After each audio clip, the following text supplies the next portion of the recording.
अस्सलाम वालेकुम वरहमत उल्लाहि ताला वबरकातुहू। वालेकुम अस्सलाम वरहमतुल्लाहि वबरकातुहू। हजरत कुछ सवालात हैं आपसे। जी, इरशाद किन फरमाएं। लोगों को भीख देना गुनाह है और मस्जिद के अंदर भीख मांगना कैसा है?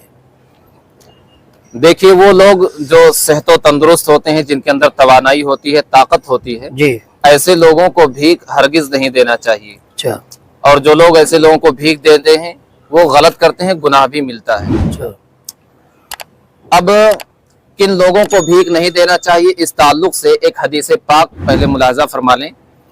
आक़ाए करीम अलैहिस्सलातु व तस्लीम की बारगाह में एक अंसारी आए और उन्होंने सवाल किया। जी हुजूर अलैहिस्सलातु व तस्लीम ने इरशाद फरमाया, क्या तुम्हारे घर पर कुछ नहीं है? तो उन्होंने कहा, मेरे घर पर सिर्फ एक टाट है जिसको मैं ओढ़ता हूँ, उसी को बिछाता हूँ, और एक प्याला है जिसमें मैं पानी पीता हूँ। हुजूर ने फरमाया, जाओ उसको घर से लेकर आओ।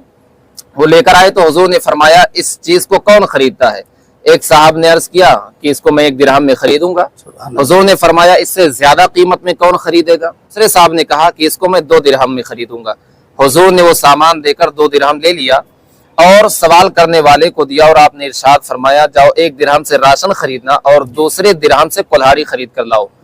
वो कुल्हाड़ी खरीद कर लाए। हुजूर अलैहिस्सलातु व तस्लीम ने उसमें दस्ता अपने हाथ से लगाया, लकड़ी का जो बेट होता है, जी और आपने फरमाया, जाओ इससे लकड़ियां काटो और पैसा कमाओ, सुभान अल्लाह। और 15 दिन तक यहाँ पर तुम नजर मत आना। जी वो गए, कुछ दिन बाद जब वापस आए तो वो 10 दिरहम के मालिक हो चुके थे। माशाअल्लाह। हुजूर अलैहिस्सलातु व तस्लीम ने इरशाद फरमाया, ये उससे बेहतर है कि सवाल करके तुम क़यामत के दिन इस हाल में आते कि तुम्हारे चेहरे पर छाला पड़ा होता।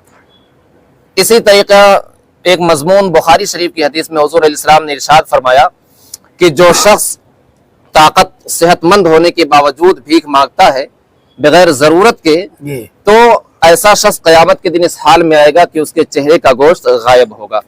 आप अंदाजा फरमाएं, पहली वाली हदीस को लें, इब्ने माजा की जो हदीस है जिसमें अंसारी ने सवाल किया था, जी हुजूर ने कुल्हाड़ी उनको अता किया।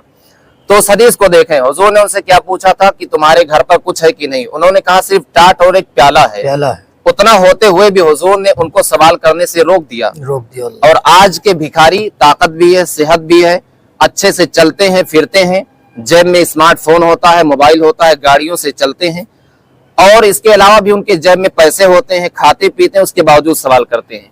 तो हुजूर ने उनको मना कर दिया कि जिनके पास सिर्फ टाट और प्याला था। ऐसे लोग जिनके पास इतने सब कुछ होते हैं उसके बावजूद सवाल करते हैं, हरगिज सवाल करना दुरुस्त नहीं है, और ऐसे लोगों को ताउन करना भी मना किया गया है। और जो लोग ताउन करते हैं वो गुनाह भी करते हैं, इसलिए कि ताउन ऐसी चीज पर कर रहे हैं जो कि एक हराम चीज है।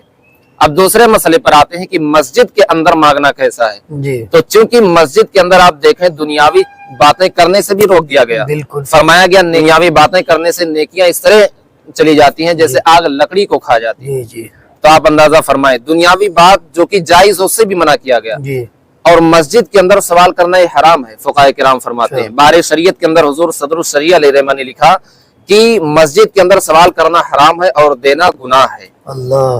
तो अब मस्जिद के अंदर कोई हराम काम का इर्तिकाब कर रहा है और उस पर ताउन करना ये भी गुनाह है। गुनाह है। लिहाजा ऐसे लोगों के बारे में फुकाहे किराम फरमाते हैं कि जब भी कोई अपनी जाती चीज के लिए खड़ा हो, सवाल करे, तो उसको सख्ती के साथ बैठा देना चाहिए, मना करना चाहिए और उसको बताना चाहिए। लिहाजा ऐसे लोगों की ताउन हरगिज न करें और ऐसे लोगों को सख्ती के साथ मना करें। मना कर। वल्लाहु आलम।